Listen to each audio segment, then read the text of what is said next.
Good evening, my brothers and sisters, and welcome to NWO Race with Time. James, how are you doing? Oh, I'm pretty good. Crystal Clark is there. Hello. Hello. How are you guys? We've been talking about you. I hope it was good. Yes. Well, what more can you ask for? I'll go with that. Thank you. All right. I'm going to sit back and let you go because I did play your song at the intro. It's on the recording. We're set up. We're going fine. And, honey, you got the spotlight, the soapbox, and the mic.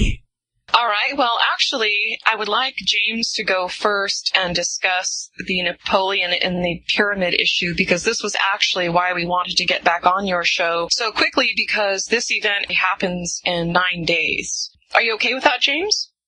Oh, yes. Okay, so why don't we start there, and then we can talk about the TPP, the Trans-Pacific Partnership, in the end. That would be fine. Technology is very badly used on this planet. To an extent, it was badly used in another timeline, base timeline, at one point. And in about 9 days, they're going to instrument something that'll affect the past in what creates the timeline we're in now. Now, this seems very difficult to understand, that we could be determined, that our past could be determined by what's going to happen in the near future. But you have to understand that my favorite saying, if time travel is possible, will ever be possible, has ever been possible, it is with us now. And the full ramifications of that explain how this works. Let me say this. In the base timeline, Napoleon did not lose at Waterloo. But being able to determine the outcome of Waterloo before it actually happened was something that allowed the Rothschilds to get a grip on the financial institutions in England, and eventually was the leverage to do so in the entire world, and today they control banking in the world. They control monetary systems in half the world, and they're working on, no one will benefit more from the New World Order takeover than them. So once you realize what a big deal this is, then you realize why, if they could do something like I'm going to talk about, they would certainly do it. It's a historical anomaly that Napoleon lost at Waterloo, to begin with. Military historians have debated that for a long time, and many have concluded that the only possible reason was that Napoleon ordered his cavalry on soft ground. No battle is just the cannons or just the infantry or just the cavalry. These are elements. And it wouldn't be the first time that Napoleon had overcome an adversity. He was very good at it. During his campaign in Egypt, Napoleon spent a night in the Great Pyramid. And during that stay, something happened to him. He came out and he possessed what Crystal and I refer to as extra knowledge. And the first thing he did was order his cannoneer to shoot on the face of the Sphinx. Why? Probably because he knew that wasn't the correct face, that some pharaoh from the past had had the ego to put his face on the Sphinx instead of what was there originally, the face of a lion. Then he goes to the Valley of the Kings, straight to an undiscovered tomb that's sealed, and has his men dig it. And they find quite a bit of wealth. It belonged to the successor of Tutankhamun. This was a greedy man. He had married Tutankhamun's sister after Tutankhamun died, and he had amassed all the taxes and kept them for his tomb for a number of years, both in the Upper and Lower Nile. And he had constructed a 20-foot, 3 feet in diameter pillar of solid electrum. So Napoleon tried to drag that back to Egypt across the desert, and only got as far as the first oasis village, and I had to leave it there because he kept wearing out one team of horses after another.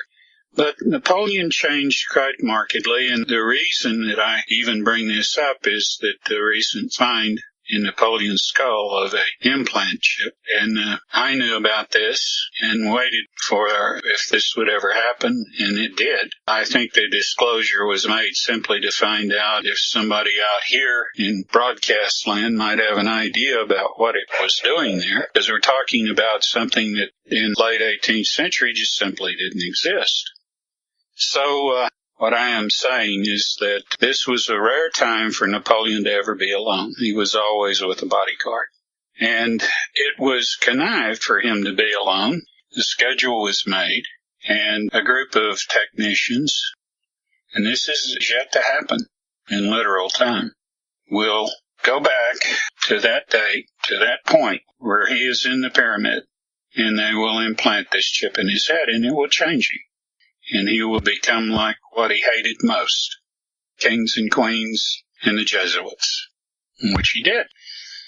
And I'm not sure that he made any error in judgment at Waterloo. I think he probably intended to lose. Now, that's a remarkable statement, but when you follow his campaigns and his instincts, his ability to retain the loyalty of his men in crisis, there's not much other than that explanation to how he behaved. The Rothschilds will admit that they made a tremendous amount of money by staking their fortune on the outcome of Waterloo, claiming that they didn't have any prior knowledge, but that they just had someone stationed there that could get the message back of the outcome of Waterloo by carrier pigeon flying the English Channel, of course. Well, they were investing heavily before that outcome, so they were staking it before that outcome, and that's why that explanation won't hold. They had positioned themselves very well on the basis of Napoleon losing. Of course, once that you intervene in time, you create an alternative timeline because time is not linear, it is serial. And once the thing is changed, in order to protect the lineage of the basic timeline, everything is designed in a way to accommodate or to compensate for this kind of evil. So the base timeline has gone on with the contingent that Napoleon won at Waterloo, which is the way that it should have happened if there hadn't been an intervention and if the continuum hadn't been damaged by creating an alternate timeline. And we are in an alternate timeline. I'm sure people have heard me talk about this being a partial manifestation, and that's what I mean. Its existence is contingent on what they're going to do on the 9th of September. If for some reason they decide not to do it, this timeline will end, like it never existed. Just about everyone here will not ever have been born. So you have mixed feelings when you think about it. Certainly, I can't talk about any details about other than what I've said about the base timeline, because you create options when you have such knowledge, even of a parallel universe or parallel timeline. You create options, things can happen, and you can create a third alternate timeline, and the more you create of these things, the worse it is. People call these things a paradox. But the madness that you have of a science perverted to weaponry and perverted to maintaining the elite at all costs in their status quo has caused them to trying to construct a method of destroying the base timeline. And they think that will materialize this one fully. The biggest mistake they could make, because it'll destroy both. Also destroy the solar system. So that's not going to be allowed to happen. But they don't know that. So, James, in telling this story, well, first of all, let me make this point. In a sense, for our situation here, the situation we already have, the important thing isn't when they left, it's when they arrived. So, you and I are living in a deviated reality that they've altered from having arrived before most of us were born. They do this in 9 days. And I would like for James to explain, because this is not something that James himself can prove. It's not something provable for us. as just listeners and researchers. Well, the people that are doing it know. They know, and I would like you to maybe go a little bit deeper into why you're discussing it, why you feel like it's so important to discuss. For their sake. I think that wisdom is born of acknowledging possibility and knowing option. And I'm hoping that, although I can't explain what I'm going to say, because I don't want to be a participant, that's not my point. I would like for them to search for other alternatives. I won't even say they exist, but this is single-mindedness. It is not something that sane men should do. And the repercussions of this are going to end badly, and there might be better things to do.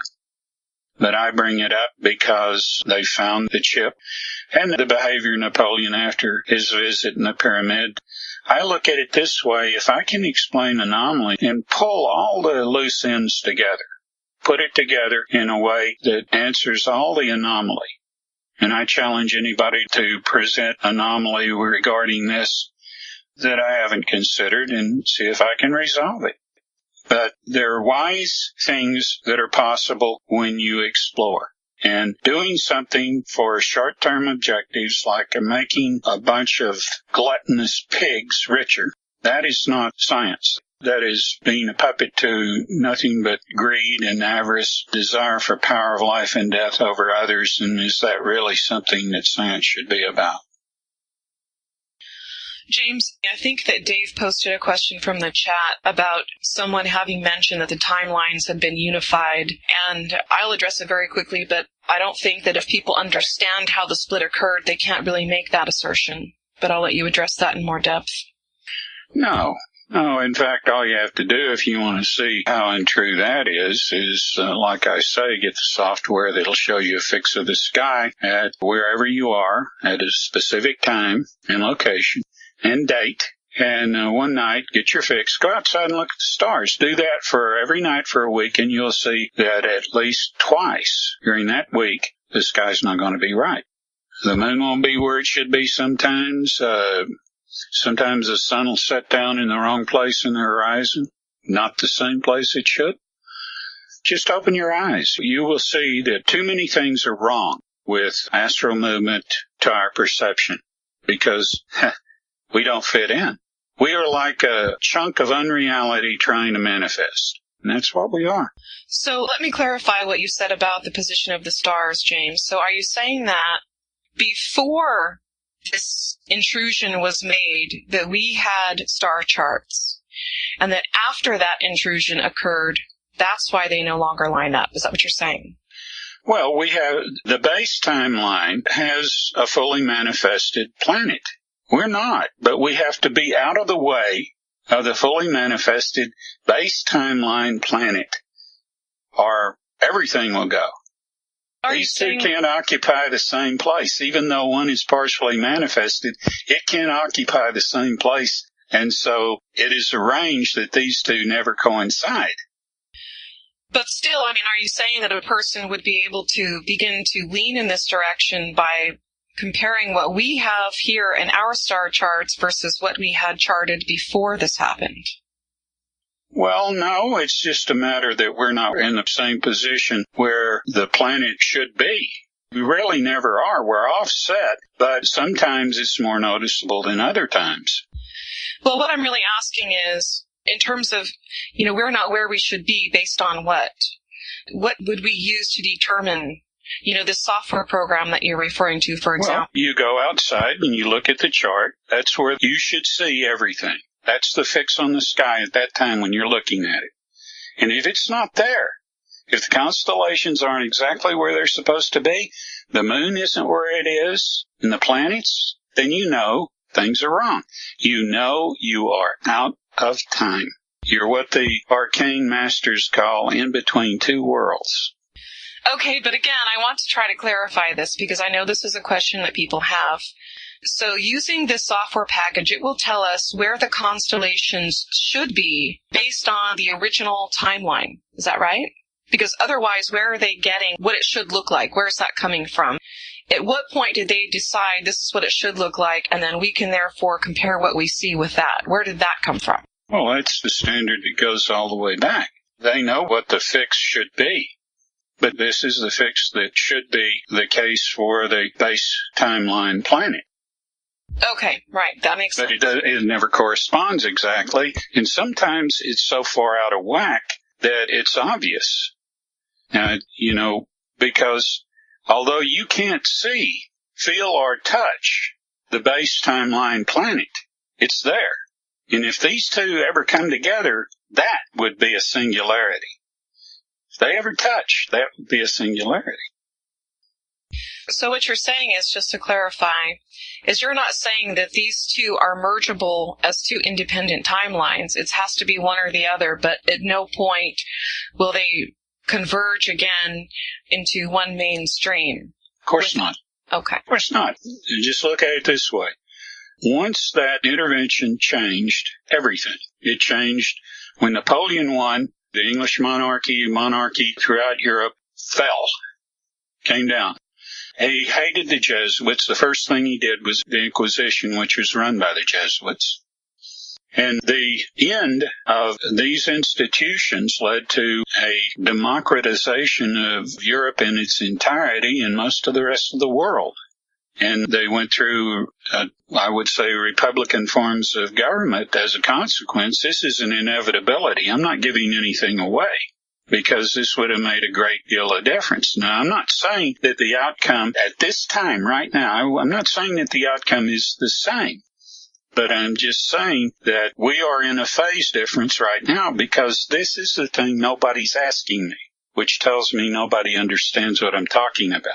You have to understand that there is a reflection phase. It's between the base timeline on the 9th, because these people are doing this in the base timeline. Right. What year was that? What year was what? What year did they go back to? 1789. Okay, so after 1789, those of us in this timeline are not experiencing a fully manifested reality anymore. And even though they go back and they do it in 9 days, you and I, and pretty much everybody living right now, are living in something that was never supposed to be. Yeah. And I think what's hard for a lot of people to reconcile about what you said, in that if it's corrected, and it should be corrected, that pretty much all of us may have never been born.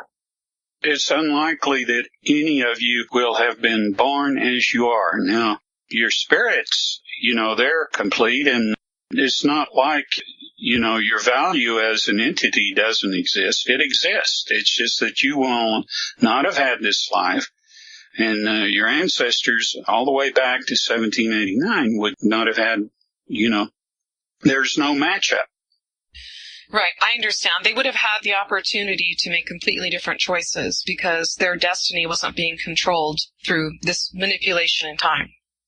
I would say that after 10 years, after this intervention happens, that the effects, the impact would be so remarkable that there would hardly be anyone that would be paralleled in the, would have the same existence as they would have in the base timeline. Because that's the way it operates. The ramifications go so far and so deep when you change a major event like this, that so many things start flying into the wheels of progress that alter. You would have some indigenous people that might be untouched in the Amazon basin, or some of the people that are unaffected by cultural differences and that communicate with the civilizations that this would affect. But still, there are going to be minute changes and differences even then. And they could be a catastrophic event that happens in the base timeline that doesn't happen here, or one that happens here that doesn't happen in the base timeline. So the effects can be just incredible. Let's just suppose, for instance, that there are other options that are explored and developed in the base timeline that aren't here, in energy and transportation and communication. So you just don't know. I mean, I know, but I can't share any of that. Well, I would think that's a given at this point because of everything they work so hard to suppress to maintain their power.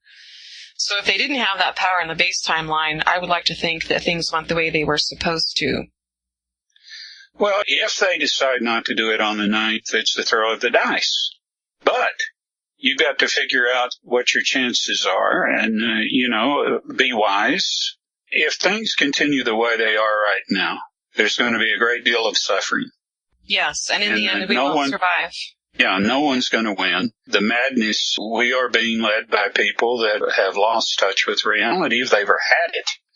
Or things like what I'm talking about wouldn't happen. I mean, why would any sane person want to intervene with time? I mean, once you understand the complexities and the ramifications in what you're doing, and there are things I haven't even discussed, but when you affect a continuum, you run risks. And one of the things that happened recently, that when Kevin Smith was alive, he did a show with Robert McDonnell about some extinct animals that were showing up in this forest. And my idea about what they were doing there, and they were dead and had no organs except for an extinct wolf that got hit by a car. My idea of what was happening is that they were being transported in a rift. These rifts are created by displacements in time. And when you do anything like this, when you actually detonate a hydrogen bomb, you create a rift in time, and time has to be corrected. And eventually, once things are settled socially, and your science is back, or you've extincted yourself or whatever, there are people that come in and fix the continuum, repair it. If this wasn't done, nothing would last as long as it does. There wouldn't be systems that you could depend on. Everything is designed. I mean, there's nothing that isn't. That's not a matter of chance. I mean, nothing survives in chaos.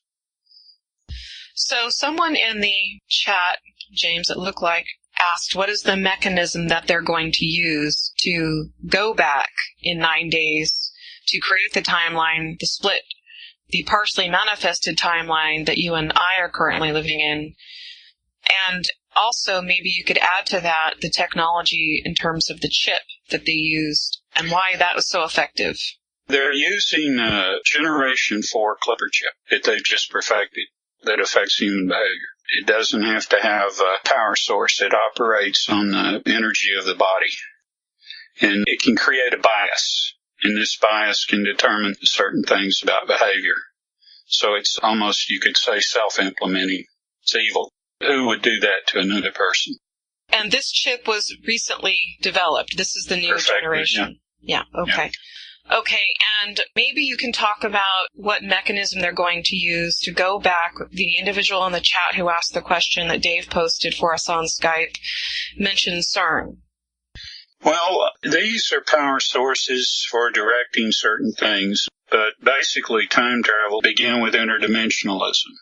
And the first development of it, of course, was at Montauk, and it was very crude.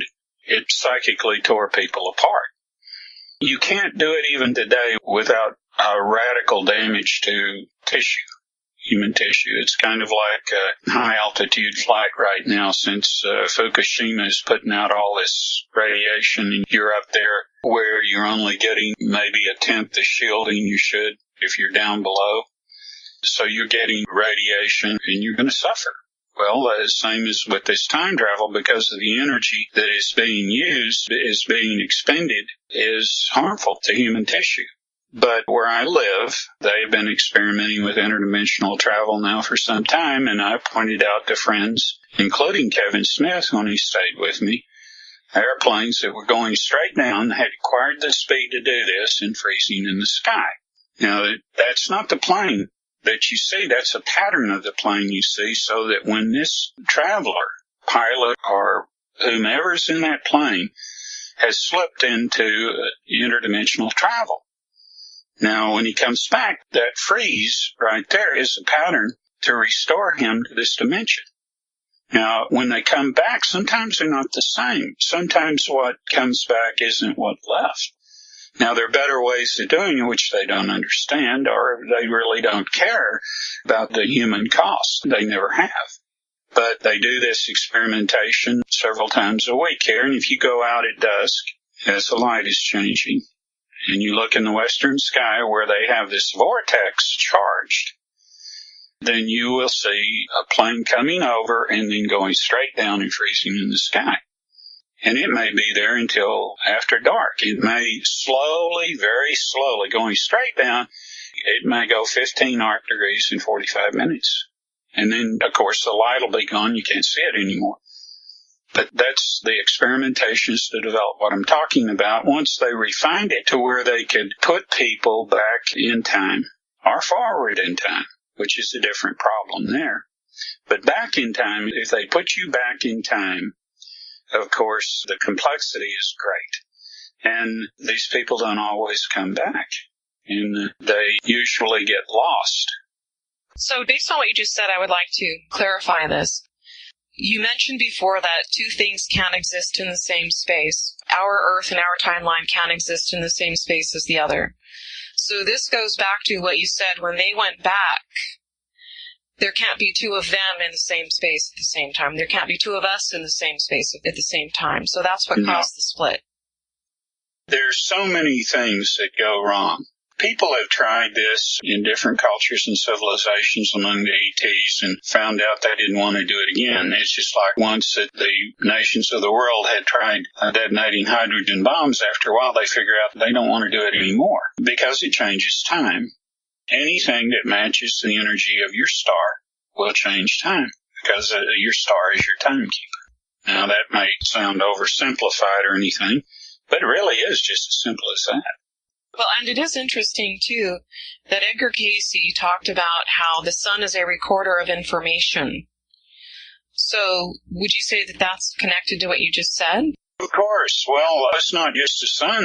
If people could read the light, and there's some civilizations that can, it's coming in from other stars. Pick it up and read it. It has messages. It has broadcasts. You know, there are people in deep space right now that had an opportunity to watch every television program, radio program.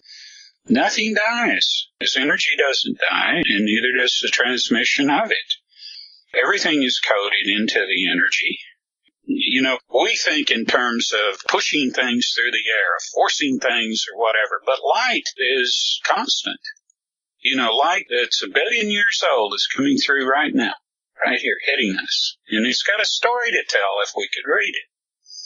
But, of course, we don't expend any technology to do things like that. Well, and I would add that this has been a really big peeve of mine, because this is something that I wrote about in the first book, and I really dislike the love and light New Age movement, because people don't understand that light carries information, it's knowledge.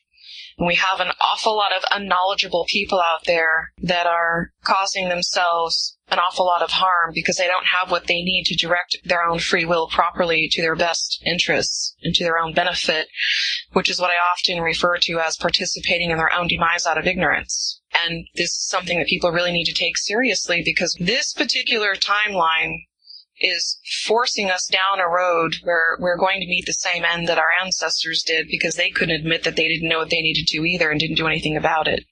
So when secrecy becomes part of the equation from those in control, the outcome is the same over and over and over again, and that's the outcome that we will have here in this timeline.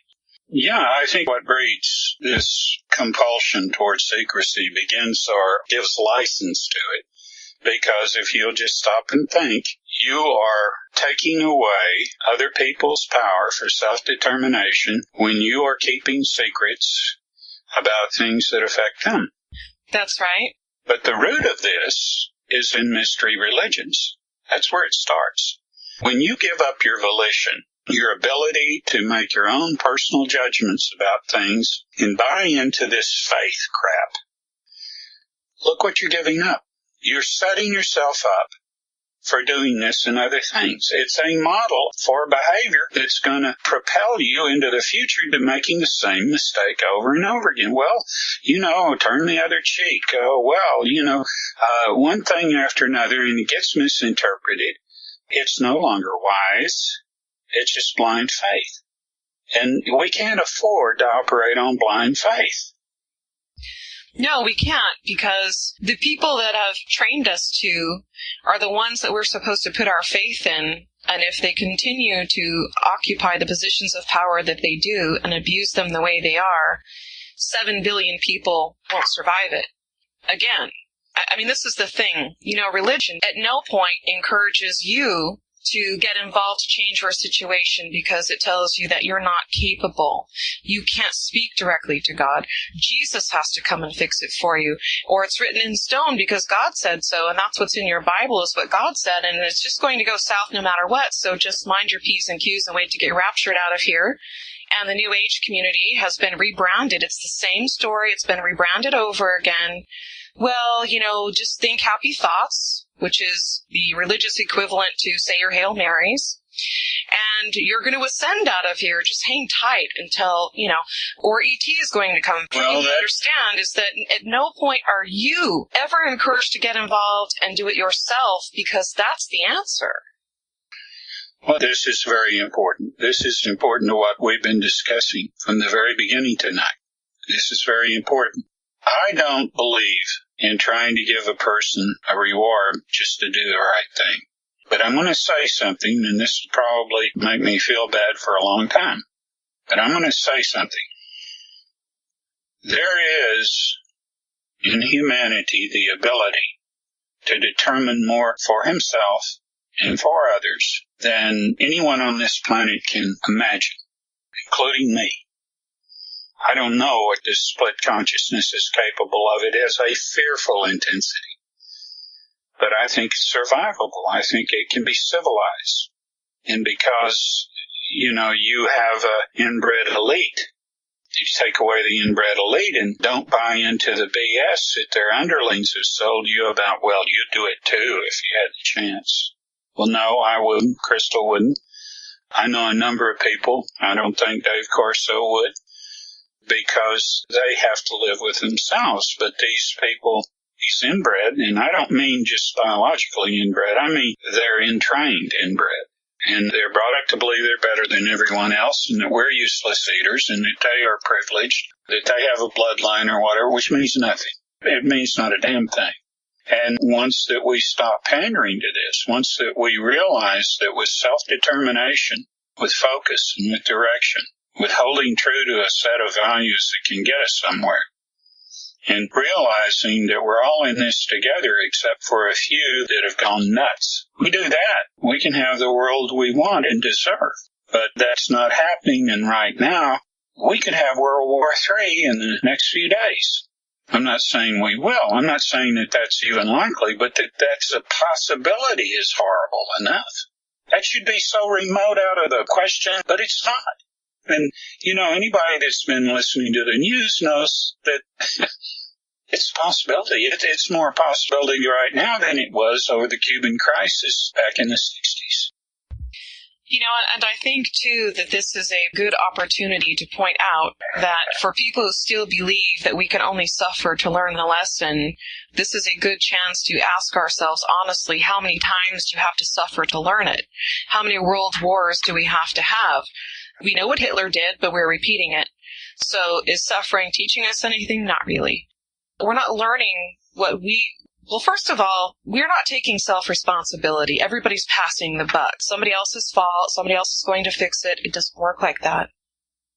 Crystal, that is why that some of the good people from prior extinctions left halls of record, because they wanted people to know that don't buy into this. Don't buy into these false values, these false teachings, and you won't come to the same end we are. They had a point where they could see it was inevitable. They could see that if things didn't radically change, that what was going to happen, that the end was inevitable. There wouldn't be survivors. That's right. And they knew that. And so, in every year or so, they find a new hiding place for the elite. A lot of rooms underground, and all kinds of accommodations and so forth for the elite that were going to survive their own mistakes. And they don't. That's a wonderful thing, I think, that the people that cause these things are going to suffer too. They're going to end up probably dying more miserably than what they call the useless eaters, the people that, you know, they are deserting to the effects of their mistakes. I can see from some of the questions that this is a very difficult concept to understand. There are folks that think they trace their lineage back to, Lord Nelson, or if they may not have been born into the new timeline. So I'll try to explain it one more time. It's not when they leave, it's when they went back to. So they went back. They implanted Napoleon, and he made choices on their behalf, which created the timeline that we have now. So everything after that moment, every choice every individual made was based on an altered set of parameters and experiences and social constructs in a completely different reality. So it's not that we wouldn't have been born in this new timeline. We're in the new timeline. This is the aberrant timeline. This was not supposed to happen. And it doesn't, I personally get really irritated with people who say, well, we're in the good timeline, because if this is good, I'd really hate to see what's bad, to be honest. An honest look around will tell you that there's a very real problem. So I get that it's hard to understand, but just recognize that the moment they went back to the time of Napoleon, that caused the split, and you and I are in the timeline that they altered for their own benefit, which is why they run the world, and we're subjected to what they do to us, because they achieved their power by doing that. So then the question becomes, why would they not do it on the 9th? Crystal, I don't think that people really understand how damaged they are in their ability to perceive the kind of thing we're talking about. I've found so many people that are intelligent and are aware and trying very hard to understand how this works, how this mechanism works. But they have been prepared not to understand it. They have been prepared that this is just, this is science fiction, and we know that science fiction doesn't happen. Well, that's not true. That is not true. And the people will tell you if you can think of something, it can exist. But true. When it comes home to them, they're the last, I saw a movie. Well, there are a lot of incredible people that have made movies and had fantastic ideas, but, when they go to produce, they take away so much of the fantastic, of the complexity and so forth, because they got to aim that movie at a 12-year-old. What they think is the mentality of a 12-year-old, and it's not a bright 12-year-old. So it's a dumbing down process, and on one hand, and on another, it's, this subject has been treated, and it's fiction because a movie was made, and it was fiction. And this puts a false construct in people's mind and an impression this can't happen because a movie was made about it that was fiction. So how many times have you heard somebody, that was in a movie, and just pass it off from there? Well, the fact that there are people that are here that are thinking about these things and weighing them in their mind and considering them shows you the possibilities, that it's possible. And at what point do the anomalies point to the things like the chip in Napoleon's head, like the fact that you can go outside and see the sky's not right, like so many things that they're hiding from you. They're hiding the papyrus from Tutankhamun's tomb, for Christ's sake. Why? When you start trying to figure out what the secrets are they're trying to keep by the evidence that they're keeping those secrets, it should start telling you that it's something important enough to help you put things together that don't make sense otherwise, that are anomalous. And it's like I say, you tackle the anomaly. They are the clue to the next step up for science, for solving mysteries like we are right now. And what does science do? Science is entrained by the people that grant these contracts, the corporations that are run by people that, it's such a big corporation. There's so much money behind it and everything that the Illuminati or the Jesuits or something worse has infiltrated it like a 33rd degree Mason. These people are parasitic in the way they operate. They don't have the future of mankind at heart. Never did. No, they have the future of their own power at heart, and that's something that we talked about last week with Dave during that impromptu show, is why aren't they showing people what's in these archaeological finds? Because if they release the information, we would know what they're doing because it's happened before. We were warned about going down this road.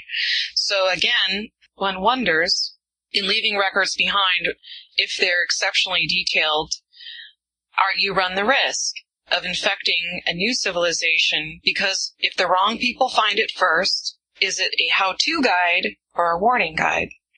It just depends on, if it's shared.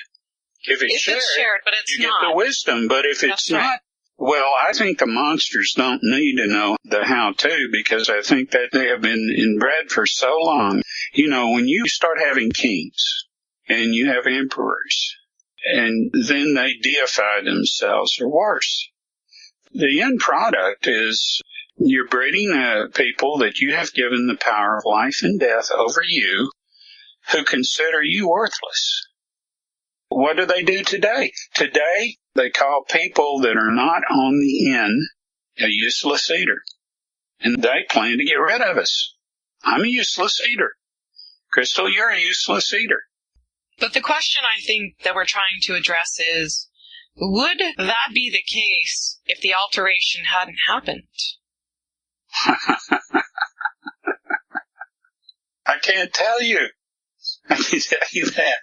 Well, I wish, oh man, it's so hard. It is so hard. It is. Well, and that's the thing. We've had our futures, our evolutionary future, interfered with by people who cannot maintain their power if everybody evolves at the same rate.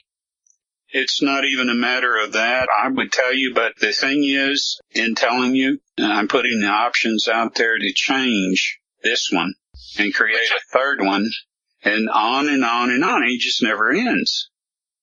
Well, my personal feeling is that we're going to be stuck in this one and that we have to try to make the best of it. So if we do that, if we overcome the psychopathy that will again lead billions of people to another self-destruction episode, can we become fully manifested if we do so? You're asking me to give you a carrot for doing the right thing. That's what you're asking me to do. I'm asking for... You're asking for divine intervention is what you're asking for. Well, I think really what I'm asking for is confirmation of what I already know, is that, it's cause and effect. And if we do the right thing, we should expect to live in a world that functions the way it should, whether it's partially manifested or not. I mean, all the suffering that's happening around us isn't not happening because we're partially manifested. It's happening because we aren't doing what we should to prevent it.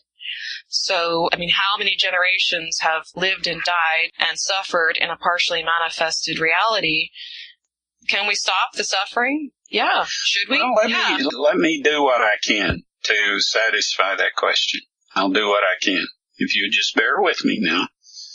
Do you believe that the universe has consciousness? Yes. And do you believe what I've said all along, that it's constantly looking for variation? Yes. And if it finds something really valuable, something outstanding, something that can reverse trends and do something very remarkable it hasn't seen before, do you think it's going to let it die?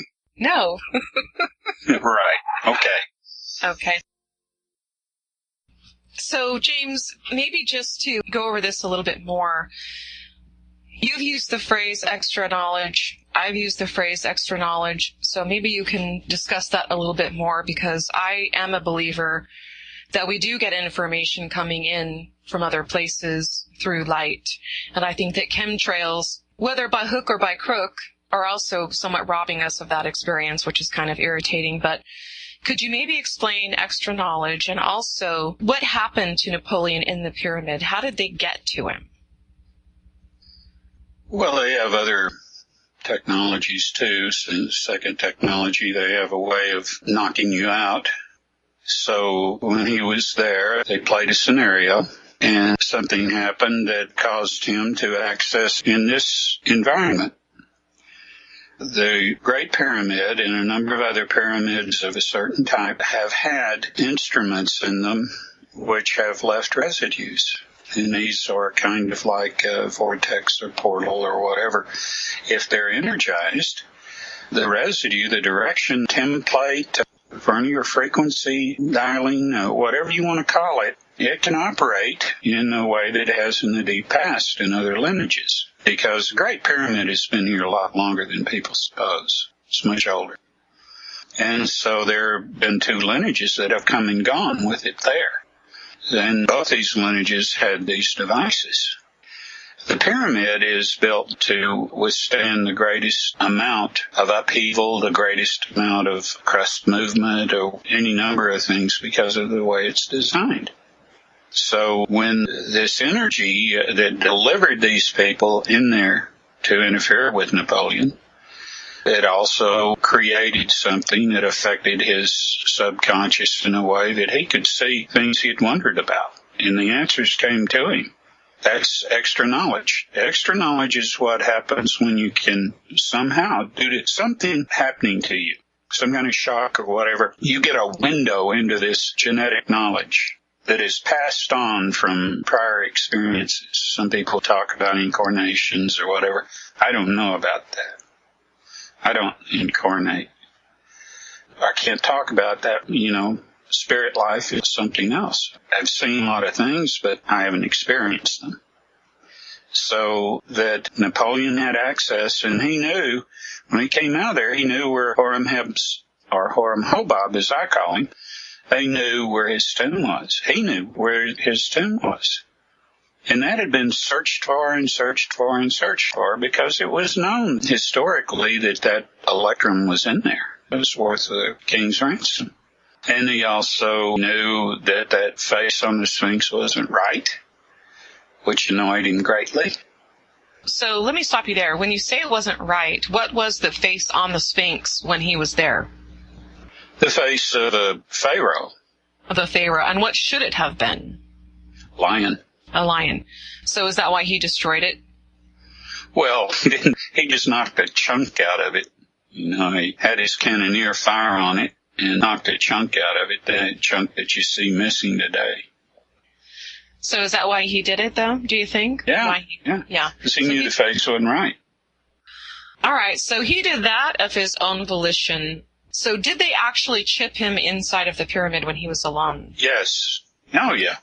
They chip him, and, of course, it takes a while for his character to alter. I mean, it's not an immediate thing. I see. It's like a bias. It's like if you make a person feel justified doing bad things to people, they'll do bad things to people.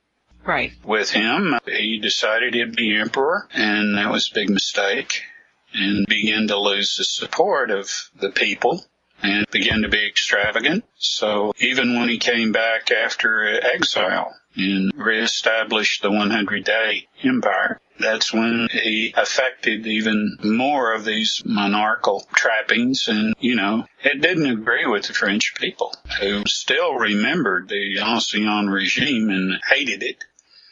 You have to realize that anybody that had the successes, Napoleon, to fall from grace, he had to have changed because he had the loyalty of his men, of his armies. So this chip that they used, this Clipper 4 chip, is that what you call it, right? Mm-hmm. Generation Fourth generation, yeah. Okay, so this chip they've recently developed, which they used in 9 days to go back on Napoleon, which creates the world that we here live in now, which is incredibly favorable to those who are power mongers.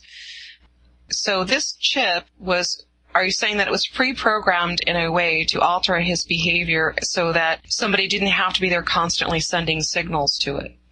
Well, with the mapping of the brain, they know that they can put something that affects a small bias that can make a big difference to behavior, values, all sorts of things, just merely where they put it.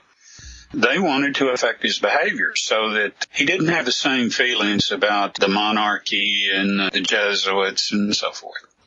So it was pre-programmed. It's not a constant signal, is what you're saying. Is that right? No, it's not a signal. It's a bias. It's like a charge in a certain part of the brain which affects certain beliefs. They had a chip that they were trying to develop. There's a video of it. A lot of the listeners have probably already watched the video about how they could... Oh, no, actually, no, this was a vaccine where they could go in and give people a vaccine that would reprogram the brain so they wouldn't be fundamentalists anymore. So, yeah, they've come a long way with stuff like this. Oh, yeah. Well, that's why they had to wait this long, and that's why two things had to come together, the technology to actually surgically time travel And, of course, this has to be done in the base timeline. And by surgically, you mean to be precise in their point of entry in finding the individual that they're looking to alter. Yeah. This had to be set up. First of all, they had to be sure it'd be there. And they corrupted one of his generals and made sure that he made sure Napoleon was in there at the right time, that everything would be set up. Because when you do things like this, even in setting them up, you change the past before you do it. Remember what I told you about reflex. The reflexive mirror-like, it's an aspect that it's real hard to say, but those animals, they fell out of a time rift. It wouldn't have existed if the continuum had been messed with and if there weren't these rifts created that, are useful to people that know how to use them, like transporting things. It's what the Mothmen fall out of, and it's what those animals that were extinct. There were people that had gone back. They were trying to salvage animals from the past. They had everything, up to the present. They were going back into the deep past and getting animals that were extinct during the last ice age. So they've got them, they're bringing them back, and something happens, probably harp, and they fall out of that rift. Of course, the process requires them to remove the organs and preserve the organs in a certain way, and then they put them back, and they get the animal there. They have a tremendous zoo of, you have no idea what the extended community is. God. Oh. James, you've mentioned before that, and for people listening, they're scrubbing the internet really, really fast when this stuff comes out. So I recommend that if you can't print out certain articles, that you take a screenshot and save it onto a thumb drive. But there was, a few weeks ago or so actually by now, if you did a search for Napoleon with an implant, you would find the article that talked about it. So this isn't something that you just made up. You're trying to help add clarity to what was discovered. But you've mentioned before that he wasn't the only one, that there were pharaohs who also were chipped. Yeah. In their case, these were chips that were devices that they could use. These were ETs. The first dynasty after the Upper and Lower Nile were united into the kingdom. That pharaonic dynasty were ETs, and they had elongated heads, and every one of them had a chip in their head, if they ever looked. Or maybe they have. They just haven't shared it. Probably somebody that discovered Napoleon's chip wasn't a member of the Let's Keep It a Secret club. So the chips in the pharaohs, and just to clarify for people, they've only went back in time once. Our crazy psychopaths here have only went back in time once, which is why we only have the one extra timeline. Is that right? That's right. Now, that doesn't mean that they haven't tried interdimensional travel. They haven't figured out what phasing is yet, but that's something else. Maybe we can come back to that, because somebody in the chat did ask about the Philadelphia experiment, which I also wanted to ask about. But in terms of these pharaohs that were microchipped, this was a time when there were men and members of the extended community, I don't like the word ET, that were living together, and that some of them were actually in Egypt, were rulers, and were trying to help man kind of find a better way of doing things. So what were their chips for? What was that for? Connection to home? Or because, here a lot of us understand that chipping a human being is very, very wrong because of the type of world we live in, and we know that will lead to abuse. So it may be difficult for a person to understand that in a civilization where people aren't aberrant and psychopathic, that there could actually be some very positive uses for something like that. So can you explain more about that? Yes, it was corrective. It enabled them to survive conditions that were alien to where they had evolved. So when did they arrive here? Were they here during a previous lineage and left and came back, or how did that work? Well, it's an awful term. I don't know if there's a different term you would like to give them, but people call them cone heads. And you've mentioned before that that's why the headdress became standard. The cone heads were something else. They were people that were completely different species. Are these the ones that have the microchips? No. The heads of the pharaonic dynasty and the people that they were from were just elongated. In fact, where they were buried, when they were prepared for burial, it was discovered about this, and it was considered a sign of beauty. And it's really strange that it caught on in the New World, too. And people would think that that was an ideal look. And they would take their babies, and they would take two boards and put them and elongate the head of the baby. The Mayans did this. Some of the African people did this. But that came about because they thought they were in fashion with people they held in high esteem. Not all the rulers have been monsters. So let me get this straight. I mean, you and I have been friends for a while, and a lot of this we've talked about, and so I'm asking questions, for the folks listening, just to make sure that we don't forget any details. But this is interesting. So we had pharaohs who were the cone heads, which is an awful word, I know. No, they just had elongated head. Now, the cone head actually looks like a cone head, and these were people that were living up right into the beginning of the Inquisition, the First Inquisition. And there were some in Paris, France, during the Huguenot massacre, and they were massacred along with the Huguenots.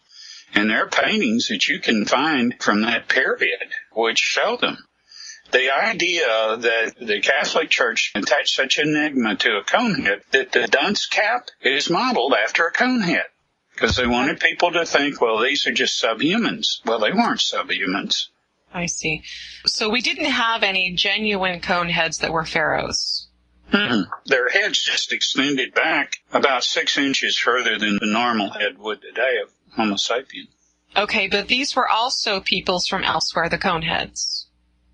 Well, they had been here an awfully long time. I think that probably something had changed their DNA, and it could be light. It could be any number of things. But no, I think they just had some kind of a genetic alteration that proved sustainable, could be passed on to their offspring, and didn't particularly mind it, Okay, so they developed here. Yeah. Okay, so we did have pharaohs that were microchipped that did not develop here. Right. And is there features, or are they just so similar to us that it would require some type of a genetic? The face is more feminine. Face of the men is more feminine. Can you give an example? Well, the men had a feminine torso and a feminine face. No, when I say example, I mean, can you give us a name? Yeah, Ramesses. Ramses. Oh, yeah. Okay. And when did they arrive here? Well, they are the people that established a presence in the Grand Canyon and carved all those runes and had all those intricate machines and battery salts that we now use in our probes and our rovers and so forth that last years and years and years without a charge. That would have been right towards the end of the last ice age that they arrived. So are these people connected to the Anasazi? No. Anasazi were something else. You're wondering how they disappeared? Most people are, yes. Well, they were rare people. There was an expedition.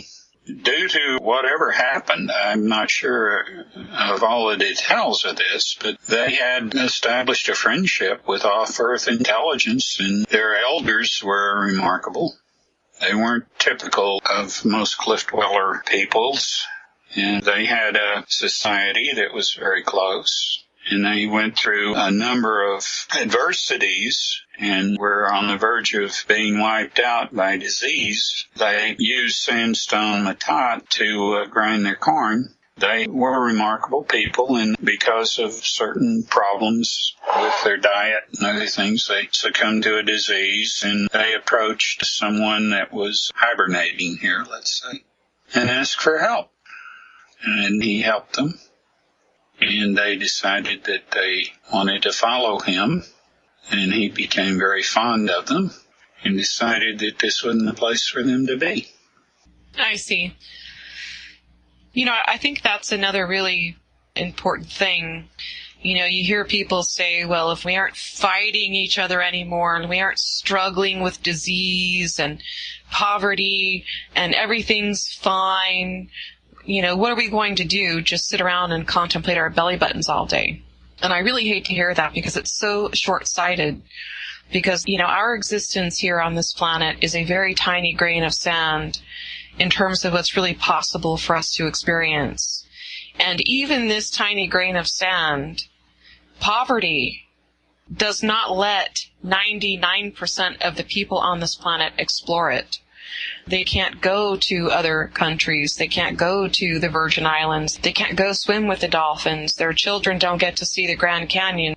Not to mention the fact that there are so many anomalies here on this planet that we don't explore because the powers that be are keeping it for themselves. And so truthfully, we don't even understand our own planet. And I think that's really sad. I mean, I personally would like to see in the future a time when every individual gets to go to another country and stay for a few months, any country of their choice, just to learn their culture, to learn their ways, to see what their terrain is like, what their plant life is like, their medicinal herbs. We have so much to learn, even here on our own planet, just about this planet. There are caves that have never been fully explored, bottomless lake. There's just so much that we just don't get to see here. And the wealthy really are the only ones that get to explore it at their whim because they have the money to, which I think is why they feel so comfortable calling it their planet, which is really sad. So we really have a lot to look forward to. And not just here, but elsewhere. And this is something you've talked about a lot, and I think it's very important, is at some point we should return to the stars and begin to have those kinds of experiences. I mean, this planet isn't all there is, but the powers that be don't want us to know that because this is the only planet they have any power over us on. So it's not to their benefit that we actually explore anywhere else but here. Well, it's the only planet where people are continuing to be savages past technologies that can render extinction. You get to a point, as you're nearing the potential to develop star travel, you get to a point where there's a big hump. And in order to survive your own technology, you have to culturally change. You have to become civilized so that war is not an option any longer. Disease is something that you tackle, you deal with effectively, not just for the edification of affording a physician leisure life, where he works 4 hours and makes $25,000, goes out and plays golf the rest of the day. Those things are not civilized. So you have to change. Everything has to change, and you see that's not what's happening. Right now, they're trying to take us back to the Dark Ages, trying to take us back to feudalism, corporate fascist feudalism. And even then, it won't be for 95% of us that they want to put away. They want to put us in the ground. They've stated that. I mean, anybody that has doubts about that just needs to do a little research. If you did your research, you'd wake up. But you see, there are people that know that won't do it because they know. They do not want to be certain about anything that disturbs the comfort zone. This is what we have to face. We have to face that there are people that go out and put their head in a hole like an ostrich. They really do that. But like I say, that's why if they go 2 days without eating, it'll all change. It'll all change. It's a bad thing to have to happen to wake them up and to make them realize that their comfort zone is an illusion that they cannot afford anymore. It's suicide. Well, it's like the person that says, I'm a pacifist and I won't kill and I won't whatever. Then he comes up in a situation where he has to kill to survive, or he has to kill to protect somebody he loves. You'll do it. And if you won't do it, it's not because you have principles, because you're a damn coward. Yeah, this is something that a lot of people struggle with because of all of the brainwashing. Yeah. I think the New Age community I'll tell you my honest opinion, I think the New Age community is dangerous. I think it's more dangerous than religion. Is. Yeah. Yeah. It's dangerous because it's no different than the Jonestown massacre. Lay down and die. Take the poison and lay down and die because the reality that's outside of our little phony reality, our little cult reality here is just too harsh for you. Well, whom does that serve? That's dangerous. People that sell tennis shoes for Heaven's Gate. that just cracked me up. We all got to wear the same tennis shoe and all. My God, how can people fall for things like that? If you get help from outside, it won't be like that. Yeah, I mean, that's the thing. I think that anybody who really looks at our situation will recognize that we have been given help, but that help has come in the form of giving us time, more time, to help ourselves. Yeah, and showing that, they show themselves, they demonstrate. But, the thing is, they have approached your leaders. They have talked to them. These aren't just rumors. They've tried to reason. Well, how do you reason with someone who only wants to know? They don't want to know what the universe is like and how many races are out there. All they want to know is, can you help me build a better bomb? Well, they want to know how they can vaporize something at a distance, and there won't be anything left of it to have to clean up. Oh, they just love that. Deatomize the thing. That's a principle. I shouldn't have even said that. But the thing that amazes me about these blokes, I like that word, bloke. The thing that amazes me about these blokes is that they are worse in their own comfort zone than the dupes that they have dumbed down. And if you don't believe me, I think they really do believe that there are bases for them to go to on Mars and on the moon if it proves that the holes in the ground they have are not adequate or whatever. And like I say, they don't. I mean, I say it over and over again, you have been shunned. Your space race is over. And there are a lot of scientists that have said this. They acknowledge this. And there's some of the astronauts, we got run off of the moon. We got run off of Mars. They'll tell you that.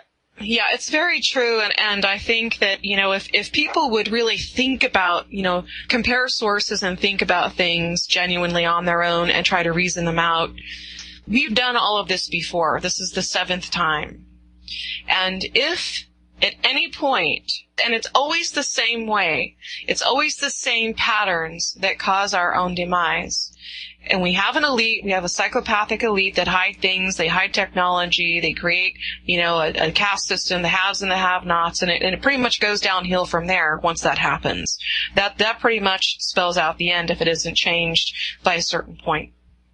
So we are on that same path, we're repeating the loop, and if these people were actually capable of going, taking all of their money and all of their advanced technology, because some of these civilizations are more advanced than we are now, and going out into space, frying everybody on the planet that they don't want here, and then coming back and starting over, then we would actually be living in what you see on Star Wars and Star Trek. We would have something like that, where these people were able to go out into the stars and create a hostile environment where it's imperialism, everywhere they go, but it's not like that. They start over every time the same way we do here. They don't get anywhere.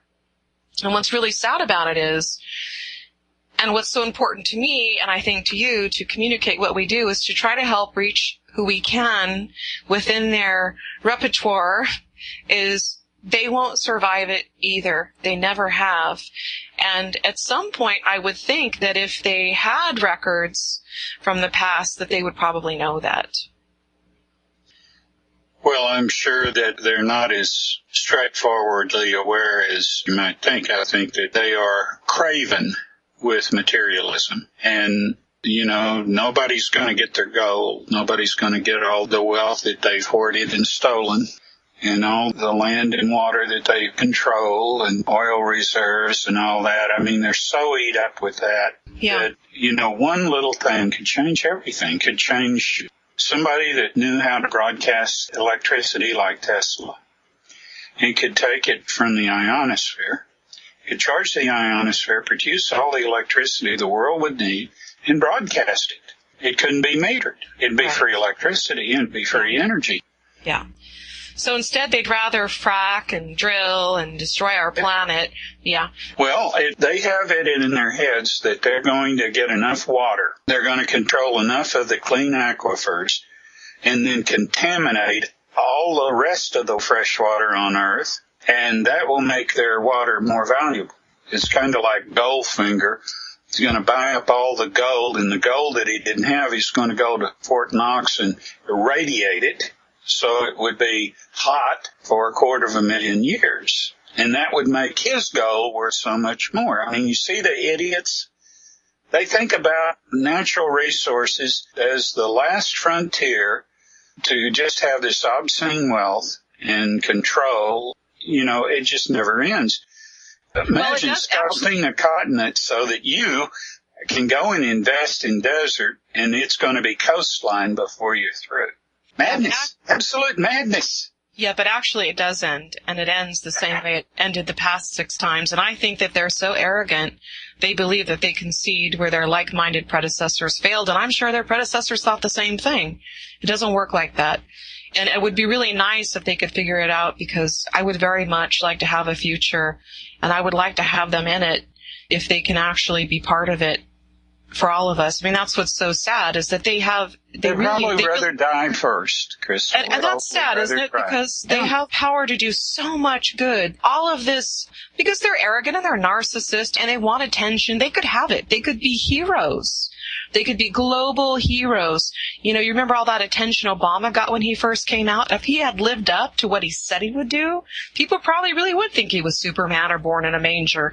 But, you know, they just don't do it, even though the way they think, they would also benefit from it. Psychopathy is a very strange thing, and it's very self-destructive. Well, even if Obama wasn't a psychopath, he's at least a sociopath. And that's not quite as bad. But I guarantee you, supposing that he had any intention of keeping some of those promises, he had some concern. I was surprised the first time I heard a reporter asking, well, I guess you're going to bring jobs back to America and industry. And he said, oh, no, we have to honor our foreign treaties, which told me right away that he had been leading us down the primrose path. Yeah. But be that as it may, there's so many other things that are even worse than that. And he's doing them all, but does he have any choice? I mean, you have to understand, if you really want to attack the problem, you have to realize what can and cannot be done. And anybody that's going to get in there is a political animal. Obama is a political animal. It doesn't make him any better or worse to be a political animal, because he wouldn't have got there if he wasn't a political animal. You see, if you can't compromise your morals, you're not a political animal, are you? Well, I don't know if a person with morals would compromise them. Well, the fact is, I'm trying to be nice. Well, I don't know if it's really, I don't know if you should be. I know. Maybe I'm overdoing being nice. You know, I don't like the word nice anyway. Well, but if he tried, let's say transparency, he promised us transparency, that would have worked about 15 days before they would have executed him or assassinated him. And see, he knows that he can be a liar, he can be a traitor, he can betray his oath of office, he can do all those things, and it doesn't jeopardize him. It doesn't bring him, you know, everybody goes and shakes his hand and he can smile and act like he's on top of the world doing criminal things. Yeah, on top of a dying world that he doesn't have the fortitude to understand and do something about. And I think that he is perverse enough that he gets a kick out of being able to coast on this to the detriment of everybody else. He's kind of like Nero, you know, fiddling while Rome burns. Well, he's smiling while Rome burns. Well, yeah, you're being nice, and I'll let you be nice. You know, I think that he does monstrous things, but he has no choice. Everybody has a choice. Everybody has. But you would think, but, you know, once he got picked and selected, it was a matter of what they'd let him do and what they wouldn't let him do. And he knows that. You and I both know he knew, based on the character of the people that were surrounding him his entire life, what they were prepping him for, and at no point did he go the other way. You have to understand, Crystal, that there's certain people that if you expect them to have a moral principle, it's like saying, well, here I have a paraplegic, multiple amputee paraplegic, and I'm going to have him go out there and be the best. Okay, the score is 9-up. It's the bottom of the 9th inning. The score is tied. He's going to be the pinch hitter. Yes, well, when you expect somebody to make a moral decision, a principle, or to make a moral decision on principle, that's what you're doing. Yeah. Then when they don't have it, well, yeah, And it's like this, I've used this analogy before. You can take someone that has the worst addiction you can have, and that's to morphine. And you can kick it cold. The military tried to get me addicted to morphine. And I was told when I was being separated, well, you'll need to go to a doctor and get this, et cetera, et cetera. I said, So I kicked it cold turkey. But here's the thing. People that do it recreationally are not the kind of people that can kick anything cold. That's the difference. And people that have no moral barometer are not the kind of people that can make a moral decision on principle.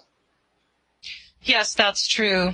I noticed we only have a couple of minutes left, James. I did have some material that I wanted to talk about regarding the Trans-Pacific Partnership, and we didn't get a chance to, and that's fine because I think that this was more important to get out of the way anyway, in case the right people are listening. Oh, I think your study on what you're talking about is very important, too, and I think we ought to do another show and we spend the time on that. Yes, it's definitely important because, from what I can see, this is the corporate charter for the New World Order and that they're finalizing it, and it will end up, for the common individual who survives the changes, they will end up living in a very real world Hunger Games. Or like Eraserhead, like David Lynch's Eraserhead. Well, I say Hunger Games because in the Hunger Games, each region was a caste system in which everybody had a function based on what the rulers wanted in terms of resources. And the area that the female came from in the Hunger Games, all of those people were minors. That was their only available opportunity. And based on the signatory countries and the way they're dividing things up, for example, Vietnam is part of that agreement. Vietnam's contribution is the cheap labor. Well, when you take a people and you tie them to the land or a profession or occupation, that's feudalism. And in that it's the business community doing it, that's corporate feudalism. It is. It definitely is. And then when you maintain it with force, that's a corporate fascist police state. And that's pretty close to what we're getting. That's what these monsters are aiming at. And of course, they don't need 95% of the population, and they have it figured out that they will have paradise on earth if they get rid of us. But the fact of the matter is, they've already done so much damage to the planet in getting rid of everybody they didn't want. That they're going to need a lot of help and technology they simply don't have. And they can't change gears to get it now. The real issue in that is that there are geniuses all over the place out there. But they don't know how to find them. They go out and they get yes men, and they get them an education. They put them through school and everything, Ivy League, anything that they want, they put them through. But these people can't be creative. They can't be inventive because that would challenge the status quo. So what are they there for? They're there for to be authorities, to say what these people want them to say, and that's all. That's right. But this Trans-Pacific Partnership is something that people really need to go do some research on. You can find a couple of long videos on YouTube about it that are honest people from all over the world representing their own countries and breaking it down. And basically, it's a secretive trade agreement that even Congress and the press aren't privy to. But there are 600 corporate advisors attending the negotiations and writing the text. And some of that actually includes really absurd things like prohibiting the ability to, quote, buy American or buy local. And it's just really ugly all the way around. So in the meantime, before, we get a chance to do a show on it, people can go look it up on YouTube. And by all accounts, as far as I'm concerned, it is the corporate charter for the New World Order. It will result in a Hunger Games reality for people who actually survive it, if it goes that far. And it's something that, as the experts trying to raise awareness of it have said, can be stopped and pushed back because it's happened before.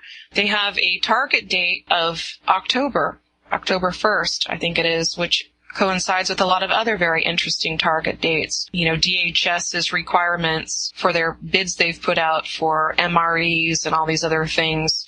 Some training that's going on for military professionals that needs to wrap up by that date.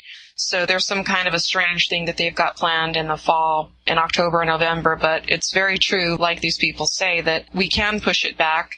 And in fact, a really great victory was won recently in the UK when they went to vote on going to war against Syria. They didn't get the vote to do it.